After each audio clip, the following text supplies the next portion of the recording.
Alright. My veteran is Andy Barker. He was born December 16th, 1981. He served in the Army during Operation Desert Spring and OIF. The highest rank he has achieved is a sergeant.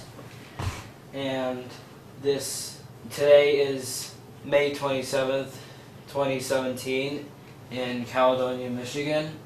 And he is my neighbor. I'm going to start off by asking you a few questions about your early life, where you were born. Okay, I was born in Lansing, Michigan. So, what were your parents' occupations? My father worked for General Motors. My mother was a worker in the school district. Did you have any siblings growing up? I did. I have one younger sister and one younger brother. And what did you do before entering the service? Oh, the typical first jobs. I bagged groceries for a few years. Unloaded semi-trucks, third shift for a couple of years. Did some security work for a few years. Nice. Did you have any other family members who served in the military? I do. I had an uncle who was in the Marines and two grandfathers who were in the Army. So, I'm going to ask you a bit about the early days of your service. All right. Did you draft or enlist? I freely enlisted. Why did you enlist, and what was the reason for picking a specific branch of service?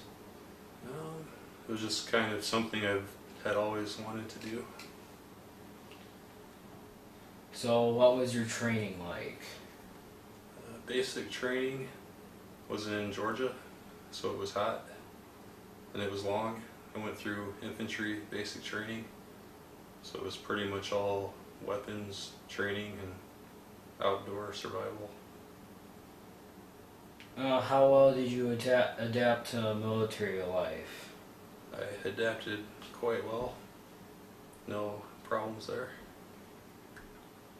I enjoyed it overall. Alright. So where did you serve? I did the basic training at Fort Benning, Georgia, and then I was assigned to Fort Riley, Kansas. And while stationed in Kansas, I went to the National Training Center in California. I went to Kuwait for 6 months. That was Operation Desert Spring 2002. Then I went back to Kuwait and Iraq for Operation Iraqi Freedom. It's part of the group who invaded Iraq on the first day of the ground war. Did you make any friends or anything during your service? Sure did, yeah. Everybody in the platoon, we considered each other brothers.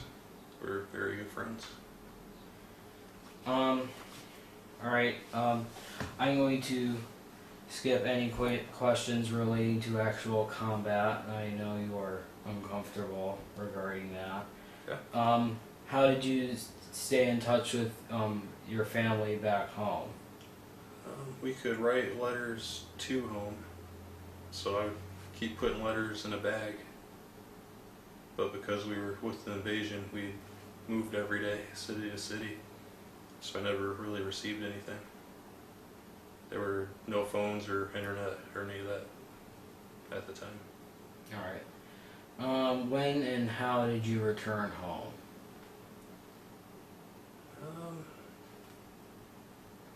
I don't know, the return was pretty uneventful, because I had already been there before. I don't really recall. I mean, we came back on a commercial airplane. I don't think my family was there. My wife, my current wife, we were dating at the time, she came out and saw me. I think my family came out a day later. But yeah, it's just me and the guys. Glad to be back. So, where were you when the conflict sort of ended? The conflict in Iraq? Yes. I was living in the States. So how was your reception by your family when you came home? Very good. They were happy to see me. I was happy to see them. And we had a kind of welcome back party with a lot of my extended family and friends from high school. How well did you readjust to civilian life? That was pretty difficult. It was a big struggle for several years. And it still is sometimes. I know a lot of guys, when they get out, they end up going back in. But I wanted to for a long time, but I don't really think it's the place for a family, always moving around and disappearing on deployments. So I just stuck it out. Have you been in contact with any of your fellow veterans over the years? I have. Yep, a handful of us keep in touch. I've gone and visited a couple of the guys a few times over the last couple of years.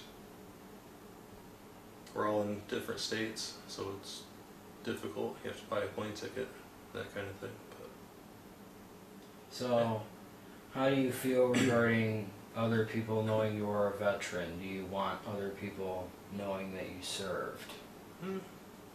now I typically don't say anything. It's just something I did, and it's in the past, and things are what they are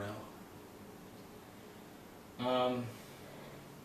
How did your experiences during your service sort of affect your life now? It's definitely for the better. I feel like I can achieve anything. I mean, knowing that I've been to hell and back, everything now, it's easy to overcome. When there's something that seems difficult or I don't want to do it, I picture myself back there, no shower for 60 days and living out of a duffel bag for a year and wishing I had a nice soft bed and that kind of thing. I just laugh at myself. Like, look where you are now. You have nothing to complain about.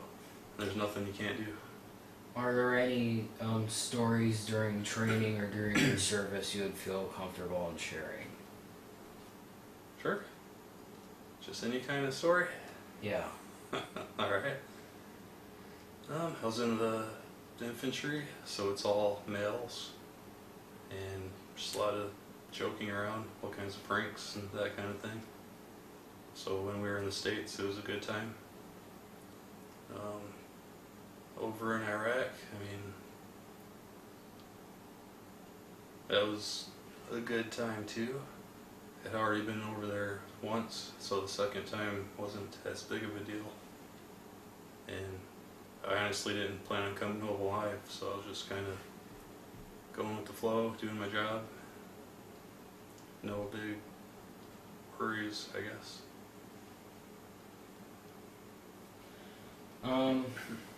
Any major life lessons you learned from your military experience? Yeah, big time. If you can achieve anything. We got pushed hard in the Army, so anything out here seems easy. Don't just float through life. Make sure you leave your stamp somewhere, so you can look back and say, I made a difference. So those would be the biggest things. I'm going to conclude this interview by asking you, is there any advice you'd like to give to any high schoolers or teenagers who might be considering serving in the military? Well, you gotta want it. If you don't want to be there, you're not gonna like it.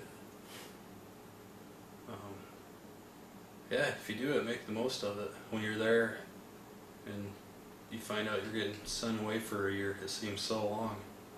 But I mean, those few years in the Army fly by, and you've still got 70 more years of life. So just